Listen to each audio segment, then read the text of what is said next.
You and all the school parent groups about the country, and you must stand united on this and stamp out this frightful assassin of our youth. You can do it by bringing about compulsory education on the subject of narcotics in general, the dread marijuana in particular. That is the purpose of this meeting, ladies and gentlemen, to lay the foundation for a nationwide campaign by you to demand by law such compulsory education. Because it is only through enlightenment that this scourge can be wiped out. Out of the traffic in these drugs, a lawlessness that we can scarcely estimate has grown and is now flourishing. It exists in almost every city and hamlet in the country.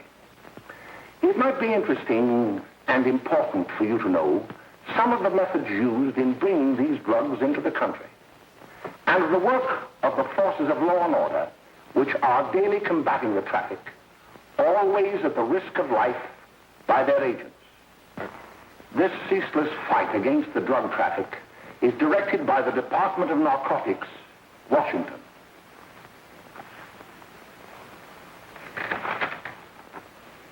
I've received a letter of vital importance from a member of the Narcotics Bureau. I'm going to read this letter to you. My dear Dr. Carroll, the suppression of the use of marijuana and of the forces lurking behind it are the most important jobs this department is now engaged in. At the outset of this letter, there is one vital fact I would like to submit. There is a powerful agency. I speak of the school parent associations of this country, which can be invaluable in stamping out this scourge. Their help, their eternal vigilance, could be the deciding factor in our fight against it. The weed marijuana is grown in every state in the Union. Recently, in the city of Brooklyn, New York, a field of marijuana was found behind a tenement court.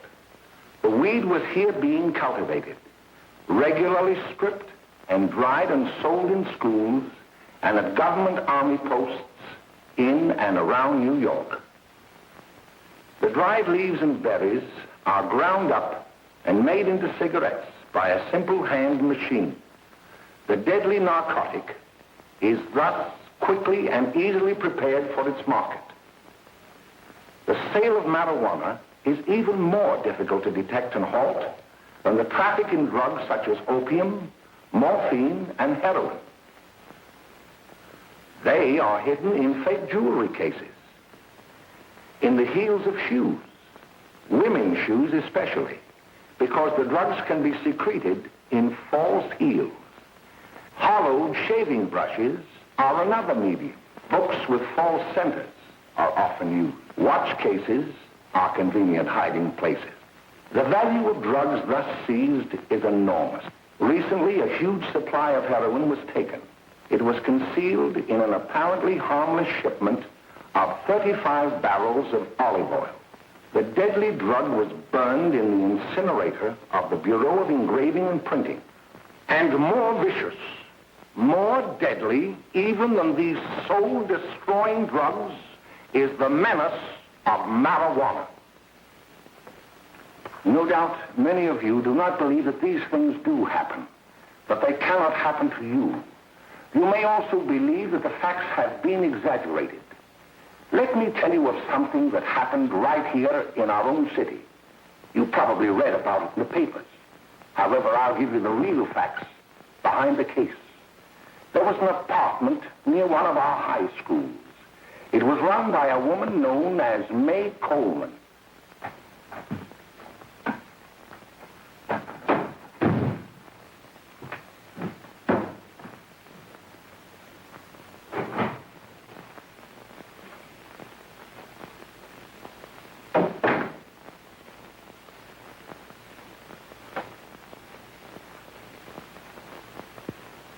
Hey, come on, May, get up. What time is it? Time to get up and give this place a going over. Looks like the Marines had landed. Oh, that bunch last night was high enough to take over the Marines and the Navy. You better get on the job. Some of the kids may be up this afternoon.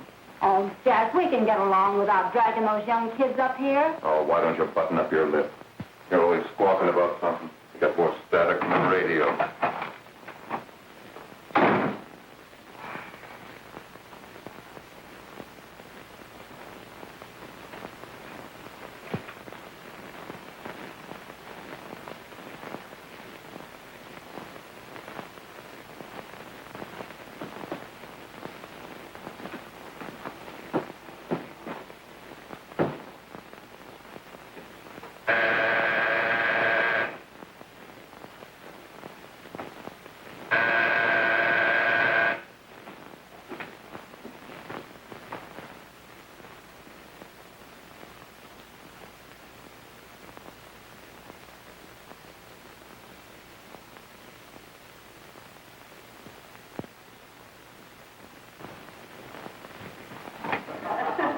Oh, greetings. Well, hello, fella. How are you? Fine, how are you? Come here. Come here. Yeah. Glad to see you. Is the maid? Should be right in. Just sit down and make yourself comfortable. Hey, what kind of a joint is this, Eddie? Oh, it's all right, Gwen. See, they probably had a party last night. Oh. A couple of your customers, May. Yeah? They're old enough to know what they're doing. Not like those young kids you bring up here. All right, all right. Listen, I'm going to blow. Where are you going? I got to make some deliveries, and I'll probably drop by Joe's place and bring back a couple of the kids. Oh, I wish you'd lay off those kids. Oh, why don't you get over that mother complex?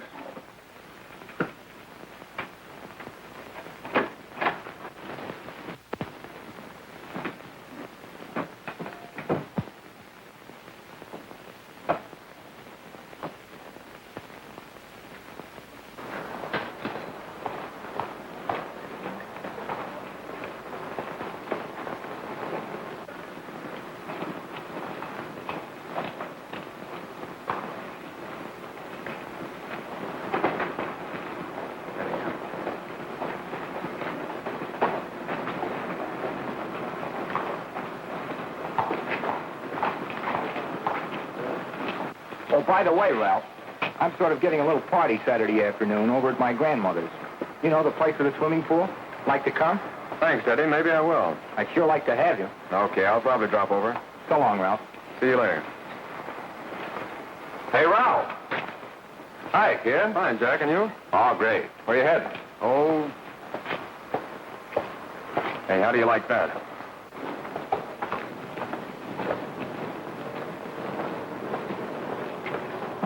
That's the one I was telling you about. Very nice. I don't know why you want to make such a fuss over that Ralph Wally. Oh, he's a swell swimmer. He made the freshman team that year he went to college. Yeah, and that lets him out. My dad knows his family. None of them are any good. Father and mother just got a divorce from Paris. Yeah? You know, Ralph runs around pretty much on his own. He's been in a couple of jams. Well, I only kind of say hello to him. I don't go around with him. Well, you better not. He's a little too old for it. That's what my dad said. Hello, Mary. How are you, Bill? How are you, Ralph? Oh, hello, Ralph. You know our brother Jimmy, don't you? How are you? Well, I'd like you to meet a friend of mine, Jack Perry. Mary, Bill. How do you do? Glad to know you. We're going over to Joe's place. Why don't you come along? we have a date to play, a set of doubles. Oh, you can play anytime. Come on, we'll have some laughs. Oh, we can today, Ralph. Some other time. Can I go along with you? Sure. Hey, I'll see you at dinner, sis. Don't be late, Jimmy.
like to look at the apartment a little later.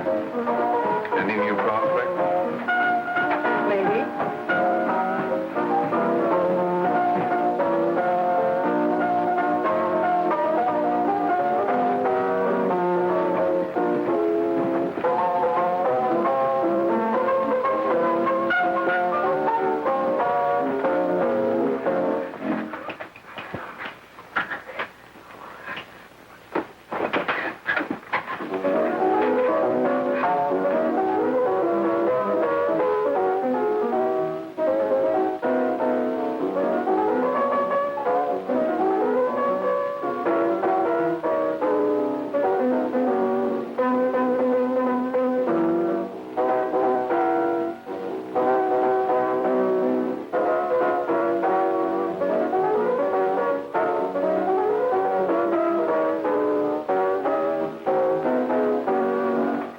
Oh, Jimmy, you're wonderful. You just finding that out?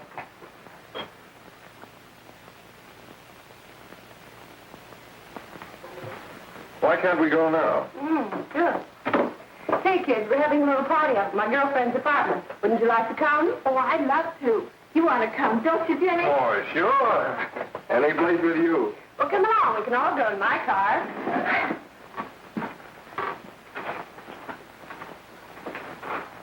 See you later, Joe. Tom.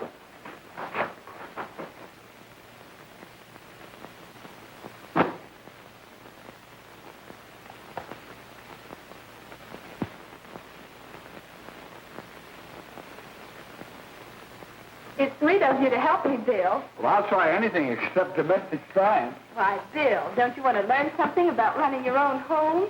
The answer is no. You know, after that session we had yesterday, I went home and told Mother that the trouble with her pot roast gravy was she hadn't added 3 heaping teaspoonfuls of olive oil. What did she say? She didn't say anything. She just threw me out of the kitchen. Well, I don't wonder. Hello, children. Hello, Mother. Hello, Mrs. Lane. That was sweet of you, Mother. Gosh, hot chocolate. Thanks, Mrs. Lane. I know you can't study on empty stomachs. Now then, enjoy yourself. He will. She will too, Mrs. Lane. May I? Oh, thank you, kind sir. You're so very, very kind. Mary, before we do that math, how about reading some of this? It's swell. Romeo and Juliet. Don't you like it? Uh-huh. You know, when I study this, I kind of think of you. I just sort of feel as though you're there beside me. Well, listen. It is my soul that calls upon thy name. How silver sweet sound lovers' tongues by night, like softest music to attending ears. Romeo, My dear, what o'clock tomorrow shall I send to thee? by the hour of 9. I will not fail. 'Tis 20 years till then.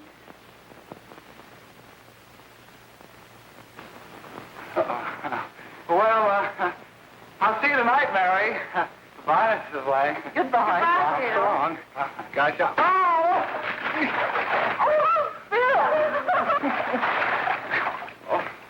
I'll get some more, right? Well, bye. Bye. Hey, Jay! Oh, Julie.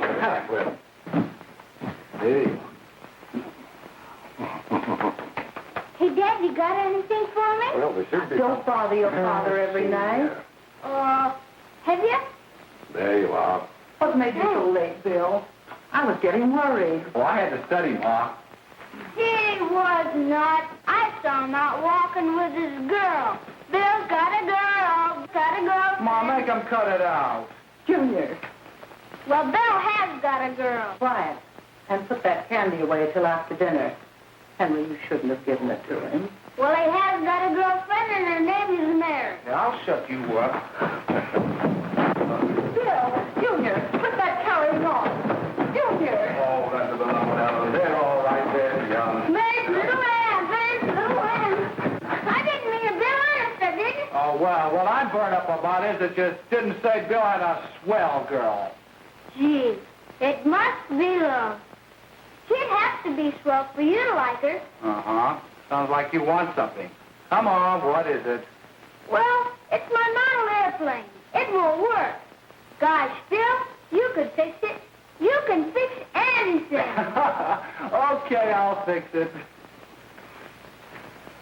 Dad, read me 26, will you? Go ahead. Here we are. You see? Oh, hello, Jimmy. Mary told me to wait and tell her she had to go home. Her mother wanted her to go to the dressmaker with her. Oh, thanks, Jimmy. Must be getting grown up. I see Mary let you have the car. Yeah. I take you any place? Well, I wasn't going any place in particular. Well, then, how about driving me over to the show's place with me? I'll buy you a soda. I never drink that stuff. Well, gee, I'll buy you something else. Okay. You're on the hook for one root beer. Well.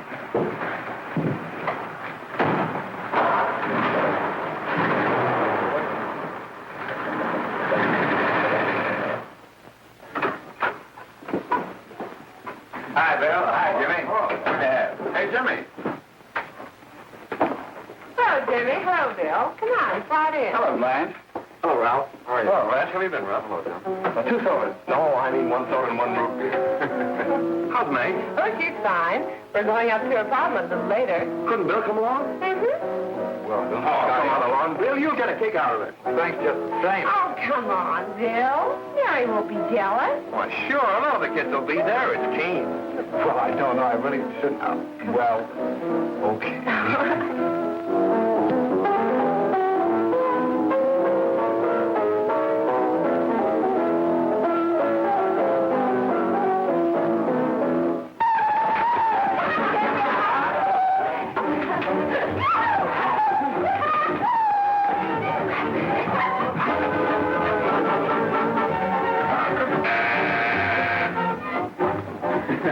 Hiya, kid. Hello, Jack. What do you say? Yeah, come on in.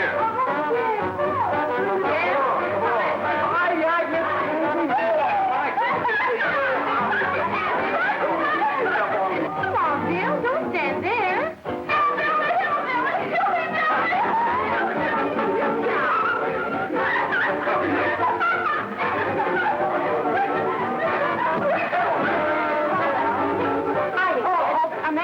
This is Bill Harper. He's okay. Hello.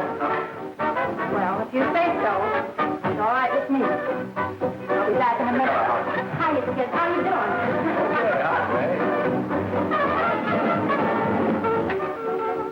There's a new one in today. Yeah, Bill Harper. He's all right. Blanche's got herself quite a yen for her.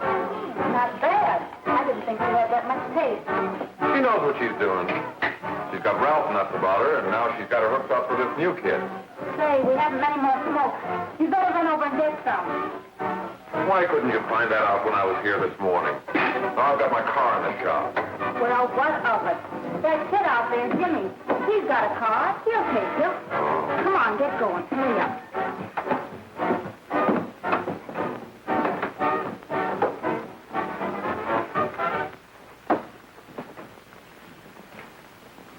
Hey, Jimmy. Yeah? I've got to run over to Cedar Avenue for a minute. You've got a car, haven't you? Why, yeah, my sister. Mind giving me a lift? Why, sure. Come on. Okay.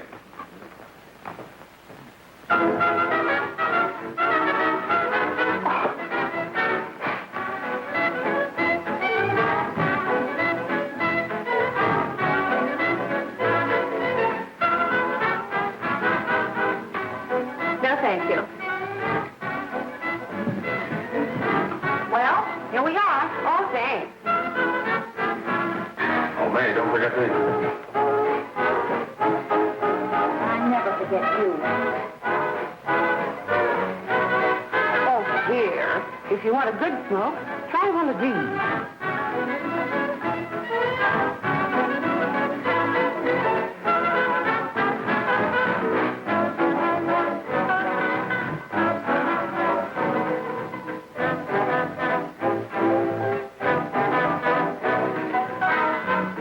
You were a flirt. Of course, if you're afraid.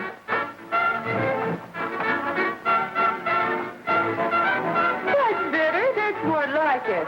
I know you like that. Really, you will. And just take a puff of it.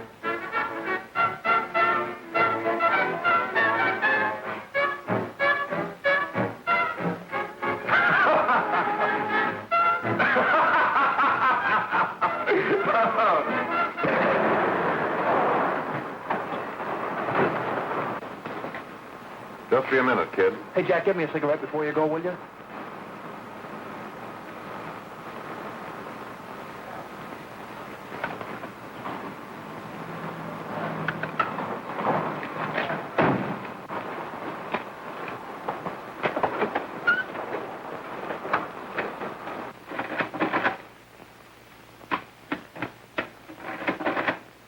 Hello, Jack.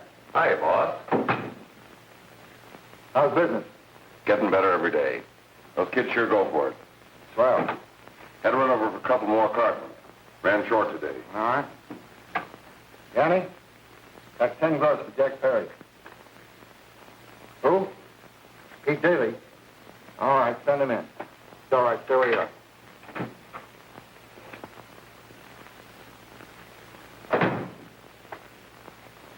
I want to talk to you. All right, go ahead. Jack's okay. What's the beef? Listen, you never heard no beef when I had to sell that rotten gin. You're after the dough, aren't you? Yeah, but I don't need dough that bad. Taking two-bit pieces from kids. There are millions of two-bit pieces just begging to be taken. Don't be a dope. I'm just dope enough to draw the line selling hop to kids. All right, Pete. You know what my policy has always been. If the boys are not satisfied, I'm always glad to have them retire. Retire permanently. So long.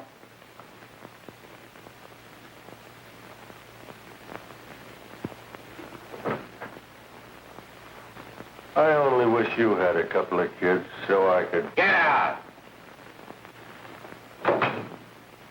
All right, Jack, pick up your stuff from Danny. It'll be ready by now. Okay, boss.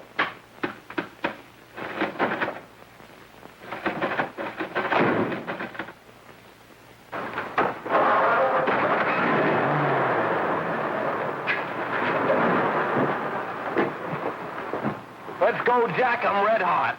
Better be careful how you drive it. The first thing you know, you'll be ice cold.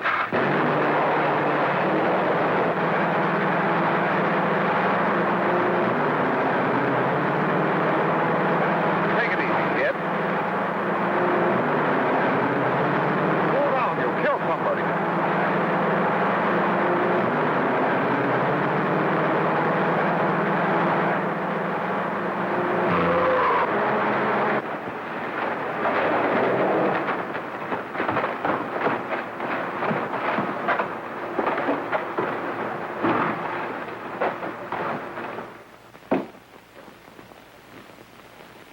Mary, you're not eating your breakfast again.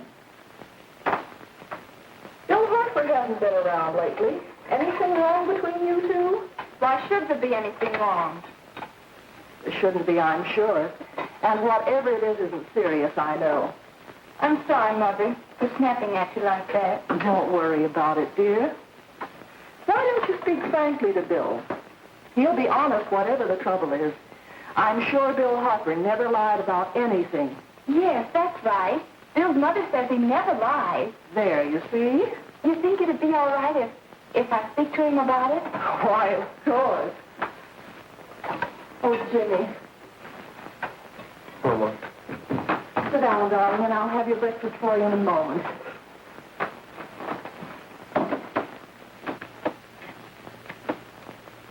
Jimmy, What have I got to worry about? why don't you tell me? Oh, for Pete's sake, don't start to cross-examine me, will you? I'm all right. Jimmy! Don't let Mother see you like that.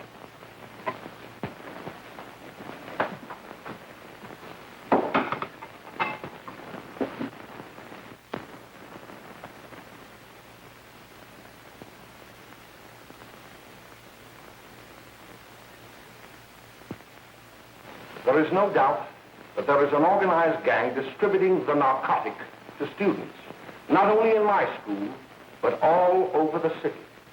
You government men have got to find some way to put an end to it. Of course, I agree with you, Dr. Carroll. But But do you realize that marijuana is not like other forms of dope? You see, it grows wild in almost every state in the Union. Therefore, there is practically no interstate commerce in the drug. As a result, the government's hands are tied.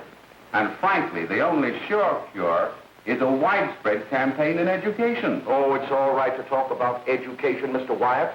But we educators can't do anything until the public is sufficiently aroused. Let me show you something. In 1930, the records on marijuana in the Washington office of the Narcotics Division scarcely filled a small folder like this. Today, they fill cabinets.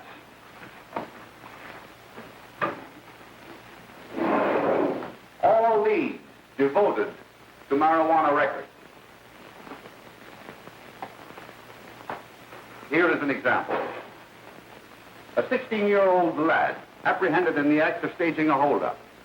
16 years old and a marijuana addict. Here is a most tragic case. Yes, I remember. Just a young boy. Under the influence of the drug, he killed his entire family with an axe. Then there is the most vicious type of case. Here, in Michigan, a young girl, 17 years old, a reefer smoker, taken in a raid in the company with 5 young men. Here is a particularly flagrant case. Yes, I remember. The newspapers made quite a play of it. In West Virginia, wasn't it? Yes. And there are hundreds of them coming up, new ones every day. I'd like to take these records, if I may. I feel they would be of invaluable assistance to me in combating the evil in my school. You're very welcome, Dr. Carroll. Thank you. Sit down, Bill. There seems to be something wrong. What is it? You were always a fine student. You always had excellent grades. Well, I guess the work is getting a little harder, Dr. Carroll. No, it isn't that. Bill, I'd like to help you.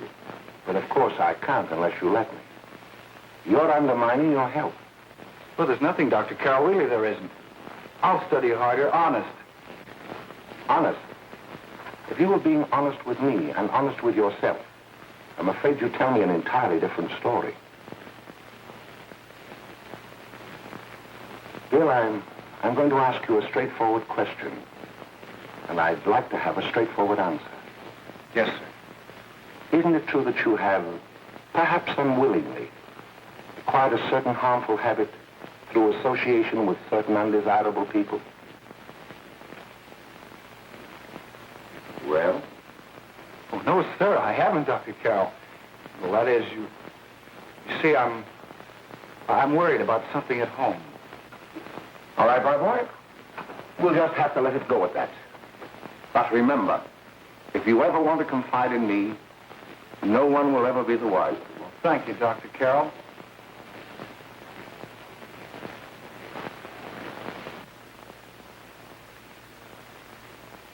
Hello, Mary. You want to play a set? Thanks, Teddy, but I'm waiting for someone. Well, if you're waiting for Bill, he hasn't been here for weeks.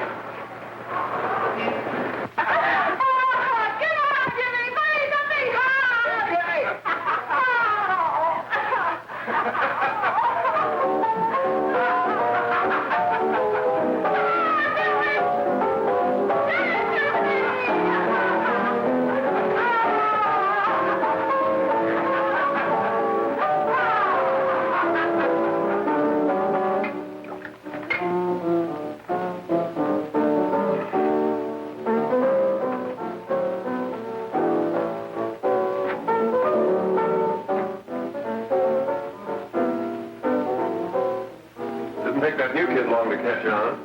Don't take any of them long.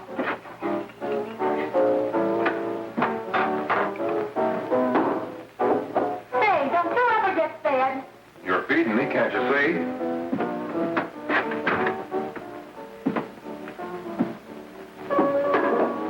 Give me that and a fork, will you? Get it yourself.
Good morning, Miss. We're from the police department. Good morning. We're tracing a hit-and-run driver. Someone caught the license number at the place of the accident but didn't get it quite right. So we're checking all numbers like it, and yours was one of them. Well, I'll try to help you. Do you remember what you did on the 29th of last month? Oh, that was the day before Mother's birthday. Oh, yes, I remember that because I left school and went directly to the dressmaker's with Mother. I was there all afternoon. Did you happen to loan your car to a couple of men? No, I had the car all afternoon myself. Well, thanks, miss. Sorry to have troubled you. Tell me, was the person killed? Fortunately, he wasn't, but that's still no excuse for hit-and-run driving.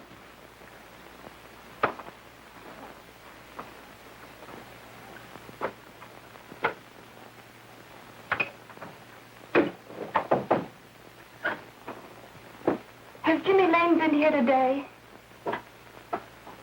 He was in. He went over to May's place. You know where that is. Well, he was going to wait for me here, so he didn't give me May's address. Are you sure Jimmy didn't leave any message for me? Mary? No, he didn't. But I guess you're okay. I'll write it down for you.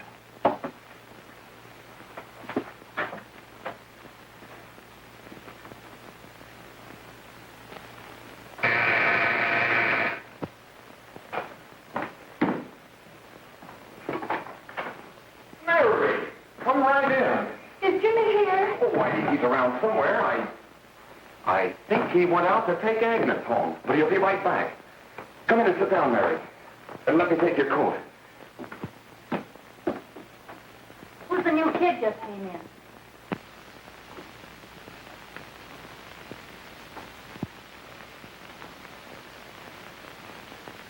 Oh, it's that gal that Ralph's gone overboard for. Funny, we've never been able to get her up here before.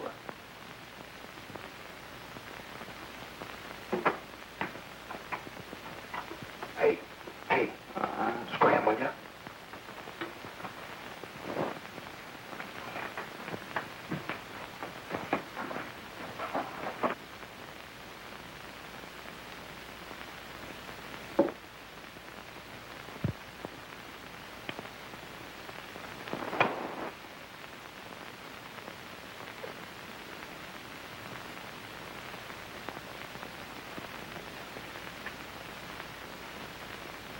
Smoke, Mary?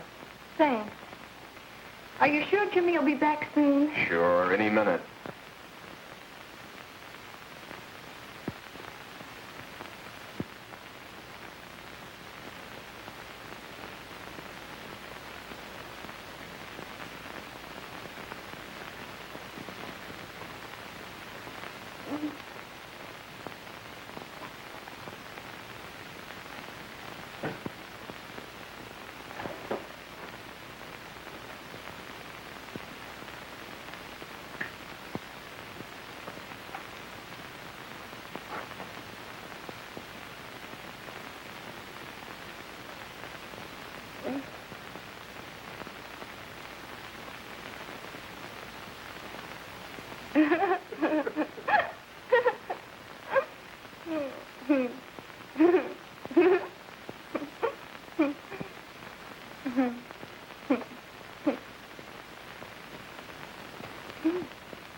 Say, what's the matter, an orphan? Where do you put it? You got a hollow leg? Thanks, Steve.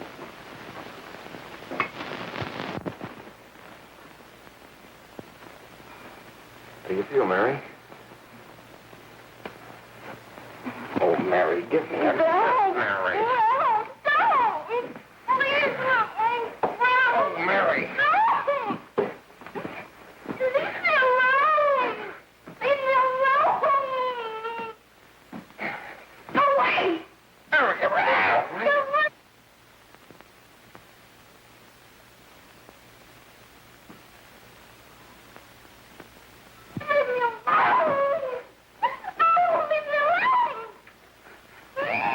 Everything's all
Jack, is she all right?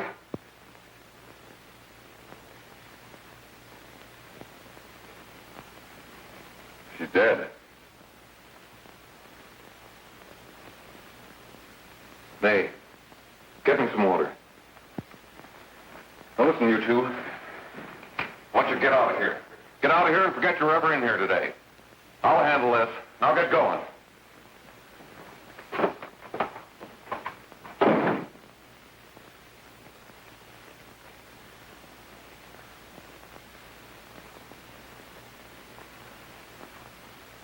Give it to me.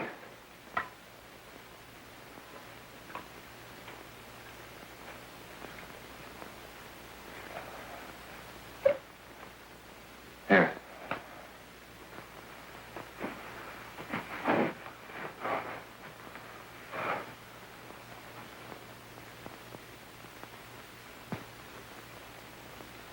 Harry.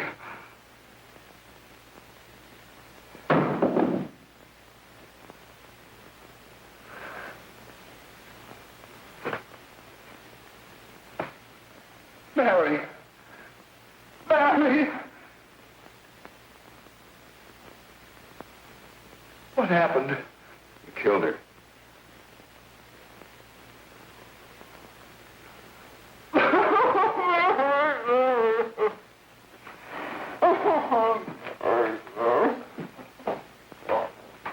Look, after I scram, you call the cops. And this is your story. Remember it. These two kids came up here for a couple of beers. You're out in the kitchen, you heard the shot. When you got in here, that's what you found. Just stick to that story. Mary! Mary, speak to me. Mary!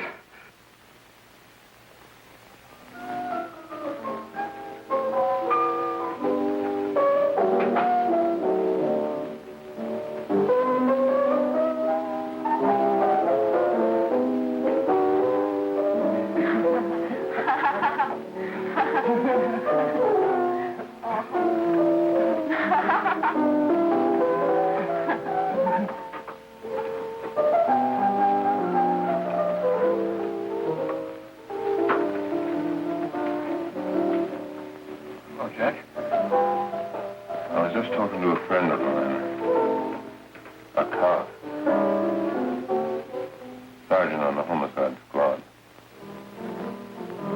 The guy you hit that day died.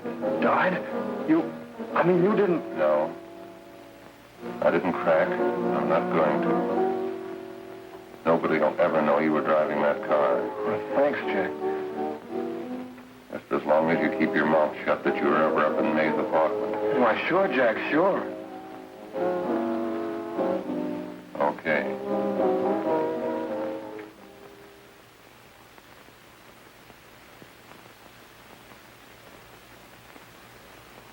Your Honor, I'd like to recall Dr. Alfred Carroll to the stand. Call Dr. Alfred Carroll to the stand.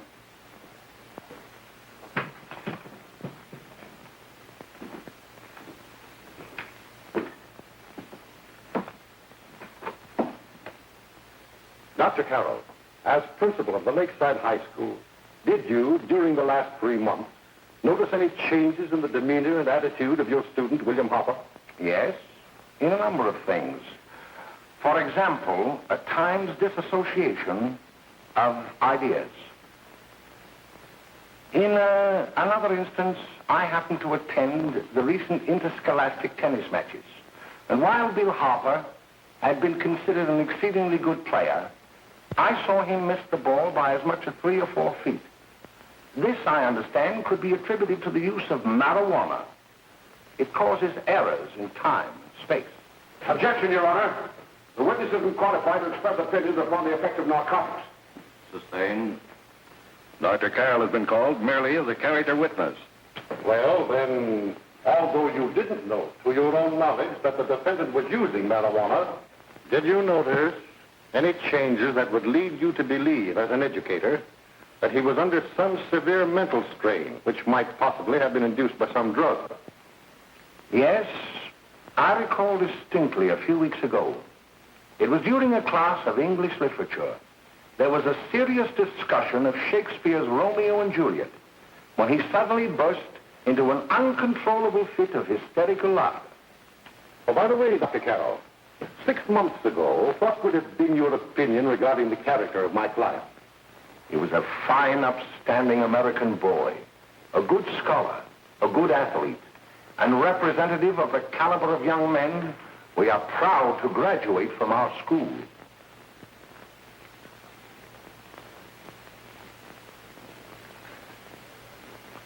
Oh, snap out of it, will you? It's not our fault.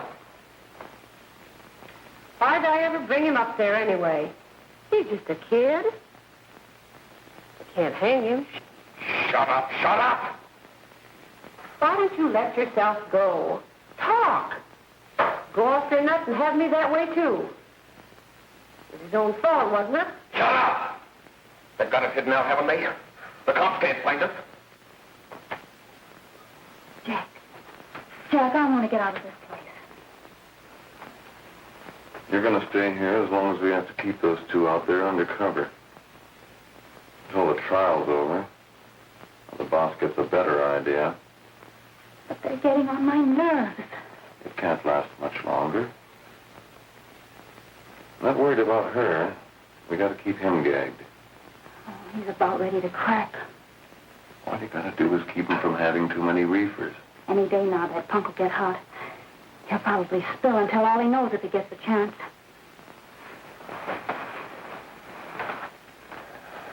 I don't think he'll get it. I'll see you later. Where are you going? I'm going to see the boss.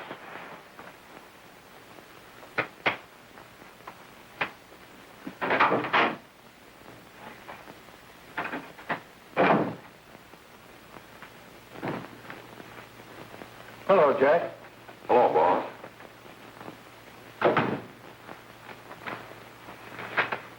What are we going to do about that Wiley guy? Still jittery, huh? I don't know what the punk's going to do. Keep feeding him those hot sticks. That's what May's been doing. That's no good. I got a hunch that he's due to crack when that Harper verdict comes in. If he's on the tee, he's liable to take a powder on us and blow his topper to the DA. You mean you think we'd all be better off if he never heard the verdict? Well, what are you waiting for?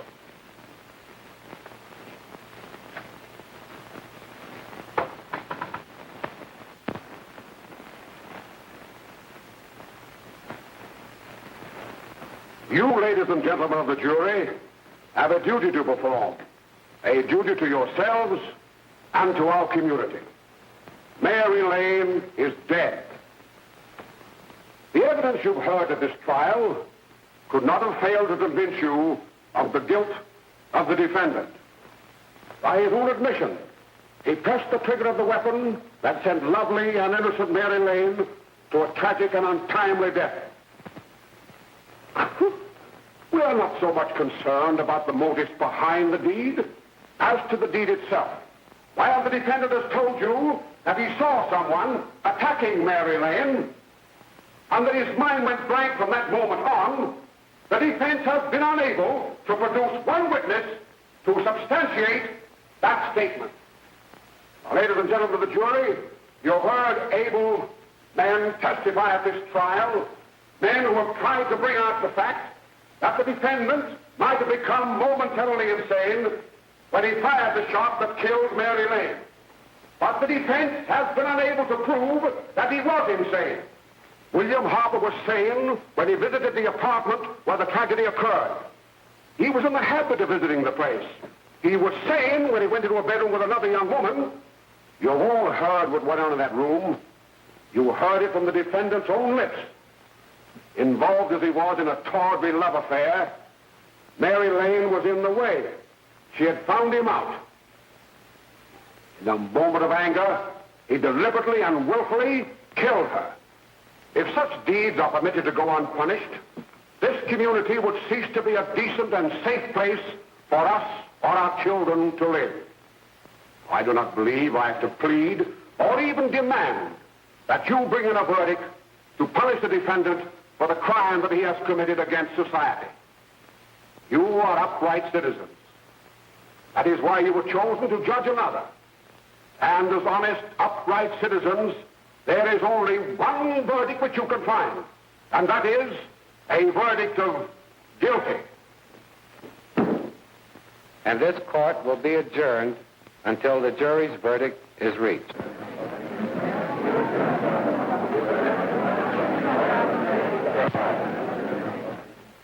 I suppose you all feel the same about this case.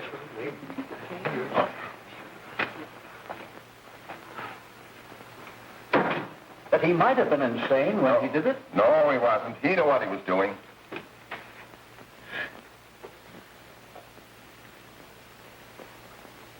But supposing he was insane? You can never make me believe it nor anybody else. We'll take a first vote.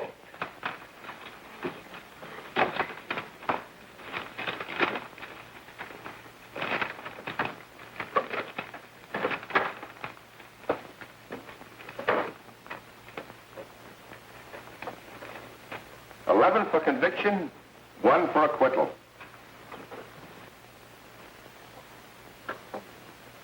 But there's a reasonable doubt about the boy's sanity. We can't. No doubt about the fact that he murdered her. He admitted it himself. That wasn't the first time he was there.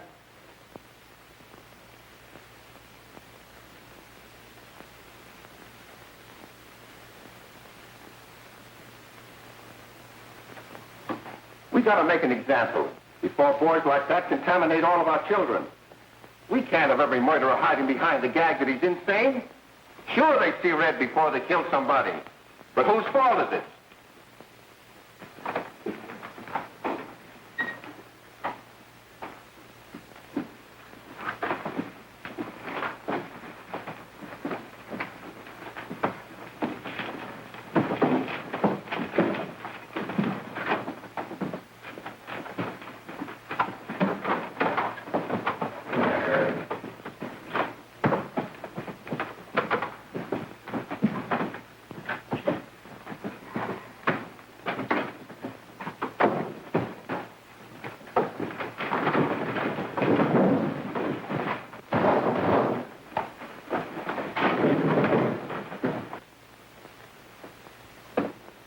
Have you reached a verdict? We have. The defendant will rise. What is your verdict? We find the defendant guilty, discharged.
reefers.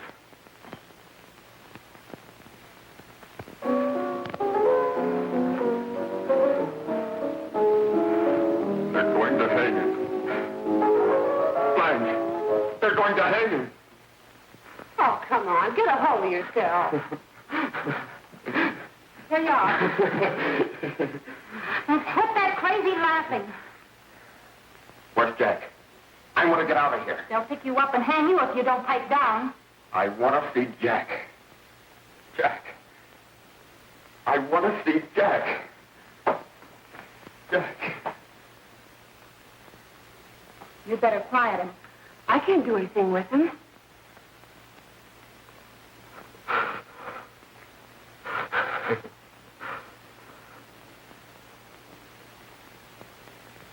I've got to see Jack. We can't let that kid hang.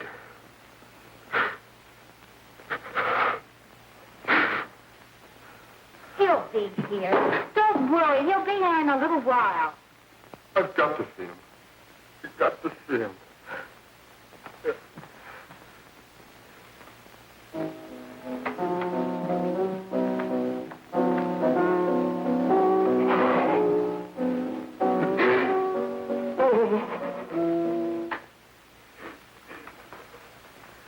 Come on, darling. Everything will be over soon. Do you want me to play something for you? Yeah, that's it. Play something. All right. Come on. Sit down.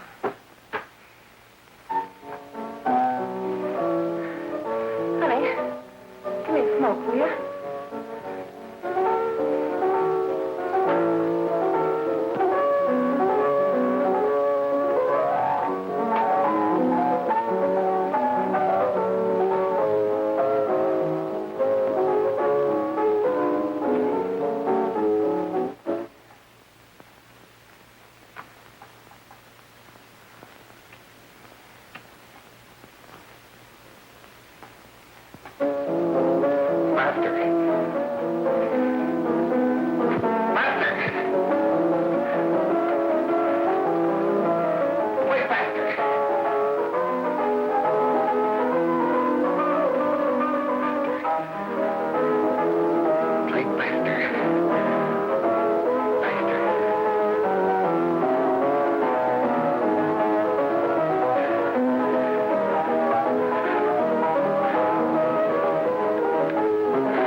I know what you want.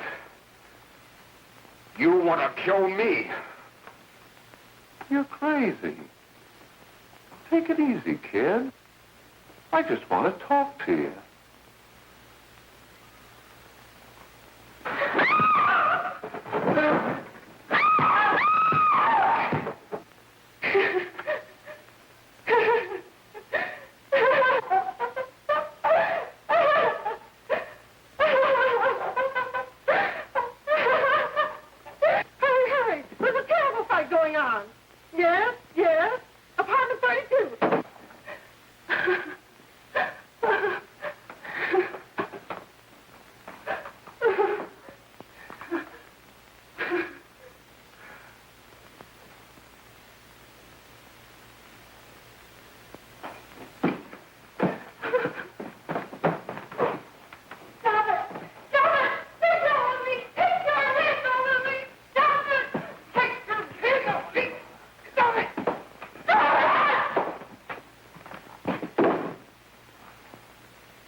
Give me a glass of water. Who's behind you?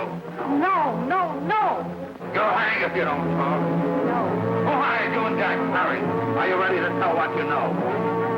Yes.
we can gain some measure of leniency for my client, she is prepared to enter a plea of guilty and, in addition, turn the state's evidence in the case of William Harper.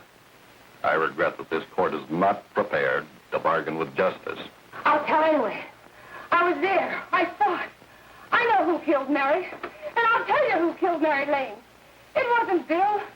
It was Jack. Jack Perry. He shot Mary, and then he put the gun in Bill's hand. We were all at the apartment one afternoon, and Mary came in looking for her brother. Bill and I, we'd been in another room. And Bill came in, he caught Ralph with Mary, and they started to fight. But it was Jack who had the gun. He was going to hit Bill over the head with it to make him stop. And then the gun went off. I saw it. I can see it now. It was horrible. And before he knew it, Mary was dead. But you see, Judge, Bill didn't know he hadn't killed Mary. He was so doped up, they made him think he had. Ralph wanted to tell you, too. Oh, if they'd only let him. But this is the truth, Judge. I'm telling you the truth. After Jack saw the poor he was dead, he put the gun in Bill's hand. It was Jack's fault. And it was my fault, too. I got all of them to come up to the apartment. I'm just as much to blame. I am. Do I understand you wish to plead guilty to a charge of fostering moral delinquency in the case of William Harper? Yes, I'm guilty. I am. Prepare a statement for signature, and also an order setting aside the jury's verdict in the case of the people versus William Harper. In the interests of justice, I shall direct a verdict of not guilty.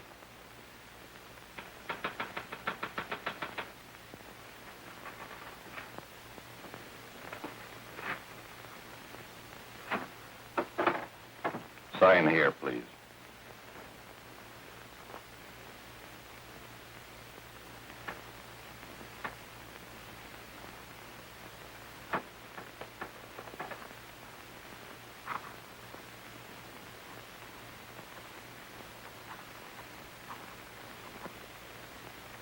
You shall be brought into court on Thursday, the 17th, when sentence will be pronounced.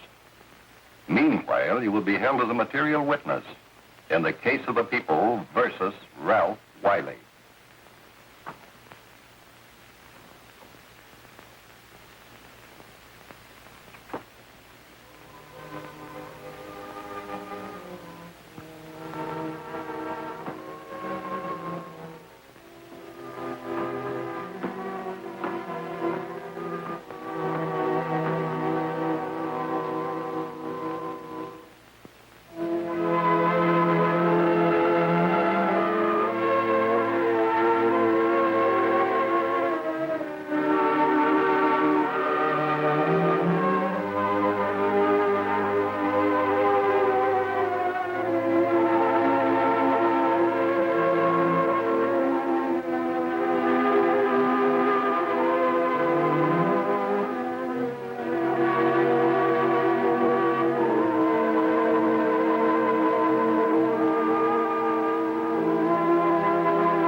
In the hearings before this court today to what I hope will be the final actions revolving about an unhappy and unfortunate case, one whose horrible tragedy will forever remain with me.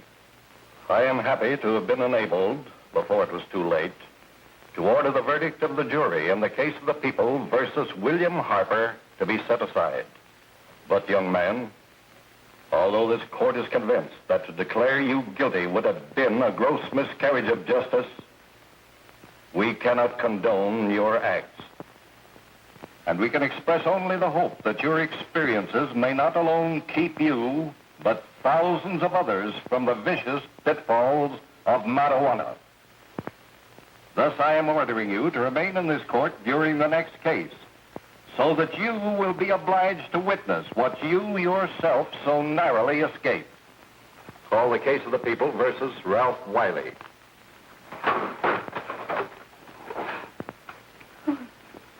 Bill. Bill.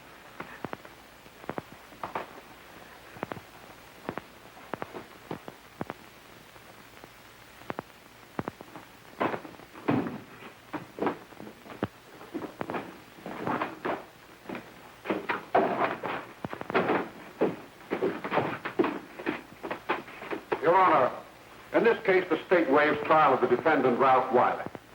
It is convinced that he is hopelessly and incurably insane, a condition caused by the drug marijuana to which he was addicted. It is recommended, Your Honor, that the defendant be placed in an institution for the criminally insane for the rest of his natural life. Defendant counsel joins the state in this request.